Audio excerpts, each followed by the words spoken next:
mailkaaga raadiyaha iyo online-ka bbcsomali.com.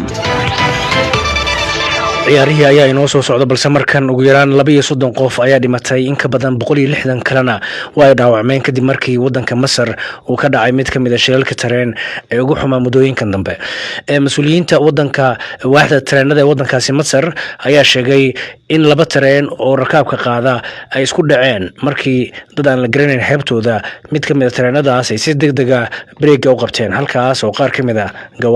gawaarida uu tareenka jiido ay halkaasi ku gadoomeen. haddaba Abdullah Ahmed Qalib waa wariye degan magaalada Qaahira ee dalka Masar waxaan weydiiyay wararkii ugu dambeeyay shilkaasi. cabdifataaxo shilkani waxa uu dhacay gelinkii hore ee shalayto abaara duhurkii xilli ay ku dhaweyd waxaana uu ka dhacay goob la yidhaahdo Dahda oo ah wadada isku xidha gobolada Iskandariya iyo Uqsur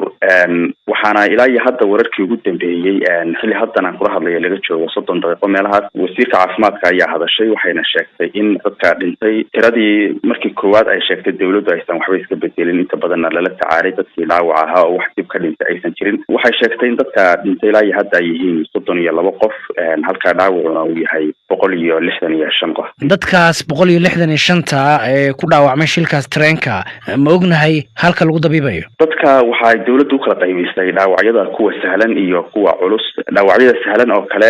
waxa lagu dabiibayaa gobolada uu shilku ka dhacay lama soo dhaafinayo halka kuwa culus oo madaxweynuhu amray in loo soo qaado magaalada Qaahira oo madaxweynuhu waxa uu amray in diyaaradaha militariga halkaasi loo diro si ay u soo daadgurayaan dhaawacyada liita ama aan gobolada waxba laga qaban karin. ma la sheegay waxa sababay shilkaas dadka badan ay ku dhinteen dadka badan ay ku dhaawacmeen. hay-adda tareenada iyo wasaaradda gaadiidku sida ay sheegeen in tareen ka soo baxay magaalada Iskandariya una socday Uqsur gobolka la yiraahdo jidka markii uu marayay goob Dahda la yiraahdo dad aan ilaa iyo xilligan haybtoodii la garanayn ay ku ciyaareen jaraska digniinta ama xaalad degdeg ah inay jirto oo kale kadib tareenkaasi uu istaagay dabeedna tareen kale oo ka yimi Qaahira oo ku socda gobolka Aswan inuu dabada kaga dhacay tareenkii oo taagan kadibna halkaasi sida dawladdu sheegtay 2 tareen ama 2 aan idhaahday gaari oo tareenka kamid ahaa ayaa ka baxay wadadii halkaas ayuuna khasaaraha ugu badan ka dhashay oo dadkii labadaasi saarnaa gaari ayaa dhibka u badan uu soo gaaray.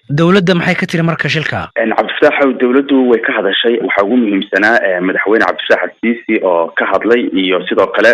ra'iisul wasaaraha dalka Masar Dr. Mustafa Madbuli oo isaguna ka hadlay wasiiro iyaguna jiray hadlay marka waxa uu sheegay madaxweynuhu inay u tacsiinayaan dadkii halkaasi uu shilku ka soo gaaray sidoo kale waxa uu sheegay madaxweynuhu in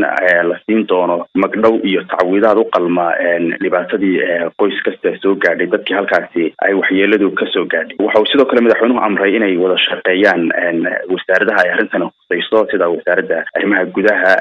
wasaaradda gaadiidka wasaaradda caafimaadka waxaana hadda aad moodaa inay ugu shaqo badan tahay wasaaradda caafimaadka oo wasiirka wasaaradda caafimaadka Xaalad Zaid gabadh la yiraahdo ayaa goobta tagtay oo hawsha ugu badneed hadda qabanaysa wasaaradda caafimaadka. Abdullah marka madaxweynaha Cabdulfataax al-Siisi ma sheegay talaabada xigta ay qaadi doonaan. ugu horreyn waxa uu madaxweynuhu amray xeer ilaalinta inay war ka keenaan cidii dhibaatadan geysatay ama hawshan ka dambeysay